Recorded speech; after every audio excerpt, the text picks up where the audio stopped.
ስለሞተ ተዋሽለታላችሁ እንዴ? ስለሞተ ነፍሱን ይማር። ለምን ተዋሻላችሁ? ትዕቢተኛ የነበረ ሰው ነው አጫሉ። ለምን ተዋሻላችሁ? ውሸት ምን ያደርጋል? አጫሉ ከሞተ በኋላ ነው ስሙ የገነነው። በህይወት እያለ ምንም ስሙ ገኖ አያውቅም። ውሸት ነው የምታወሩት።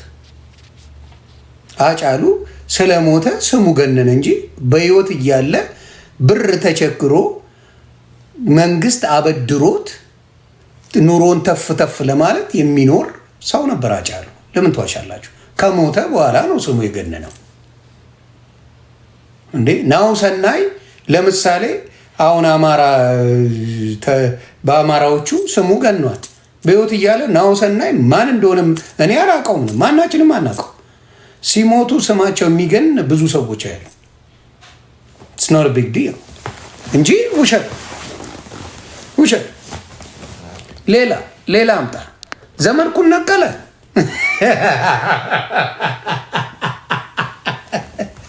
ዘመድኩን እኮ ለመጀመሪያ ጊዜ ሙስሊሞች ቀርጥፈው ሊበሉት ሲሉ ቀርጥፈውት ሙስሊሞች ሊቀረጥፉት ሲሉ ያውም ጽፎባቸው ጌታ ምስክሬ ራሱን የጻፈ ጽፎ ሙስሊሞች ምን ብለዋል? የሆነ ደግ ተደረጉ። የሆነ አንድ ነጭ ስዊዘርላንድ ውስጥ መሰለኝ መስጊድ ውስጥ ገብቶ ሰላት የሚያደርጉትን ሰዎች በጥይት ጨረሳቸው፣ ወደ 40 ምናምን።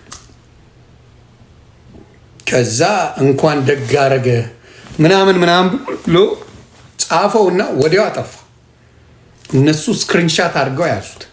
ስለዚህ የሰውዬ ጠላት ነው ብለው ሲመጡ እኔ ደግሞ ኢትዮጵያ ላይ ግርግር እንዳይፈጠር በሚል ለመጀመሪያ ጊዜ በቪዲዮ ገብቶ ያወራው እኔ ፔጅ ላይ ነው። ለመጀመሪያ ጊዜ ያተረፍኩት እኔ ነኝ፣ ዘመድኩን እንጂ ሙስሊሞች አሁንም ድረስ የሚጠሉት ሰው ብታመጡ ሙስሊም የተባለ እኔ እናገራለሁ፣ ተናግሬያለሁ። ሙስሊምን ከፍላቸው አይጠሉኝም። ለምን? ሙስሊም ልብ ያያል። የሚገርም እሱ ነው። ሙስሊሞች ልብ የሚያዩ ሰዎች ናቸው። አብዛኛው ሙስሊም ነው የሆነ ማኛ ምላስ እንጂ ልቡ መልካም ነው ይላሉ። ግባና የሙስሊም ጌታ ምስክሬ ግባና ጠይቅ።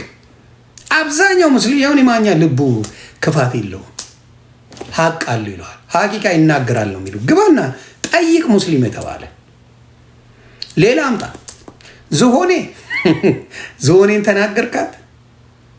እኔ ማኛው እኔ ባልኖርማ አቃጥላ ትደፋችሁ ነበር። እኔማ እንደ ስፔር ፓርት ገነጣጥ እያመጣውላችሁ እድሜ ለኔ በሉ፣ አመስግኑኝ። የዝሆኔ ሲገርመን ልጇ ተተክታለች። ይብላኝ ለናንተ የዝሆኔ ልጅ ተተክታላለች። አሁን ሶሻል ሚዲያ ላይ እኔስ